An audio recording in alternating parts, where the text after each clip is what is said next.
There's basically four major personality types. There's promoters, controllers, analysts, and supporters.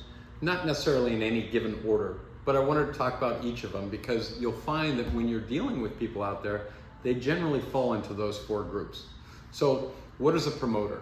A promoter is somebody who's enthusiastic, doesn't always think things through, but can get everybody to fall in behind him or her and go get something done, and all kinds of excitement. So we all know people that are promoters, and they're out there going, all right, let's go have a party and let's go do something.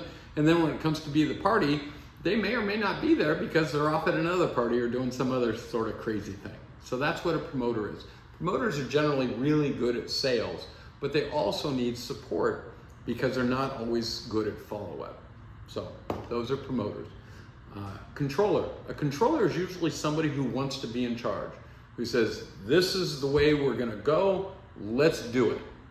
And there's a benefit to being a controller, just like there's a benefit to being a promoter, but there's also downside. Controllers don't always listen to people, and so they don't usually get as much support. So you have to keep that in balance. Then we talk about an analyst. An analyst is somebody who just wants all the facts. And it's important to have analysts on your team because you want people who really can dig down and understand what is going on and make good decisions.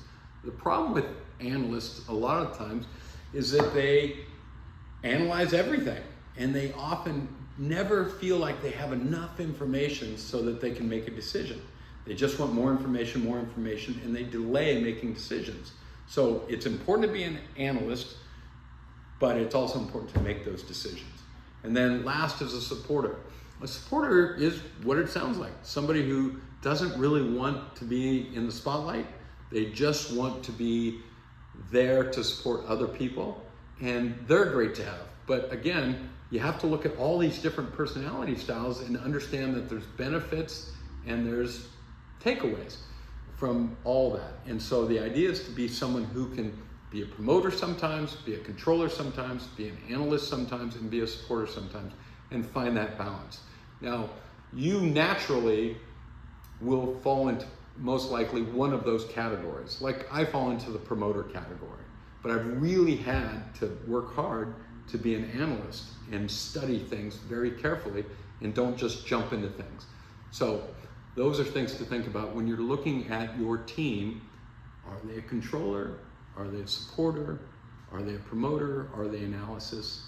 And when you know who you're working with, you can be more effective.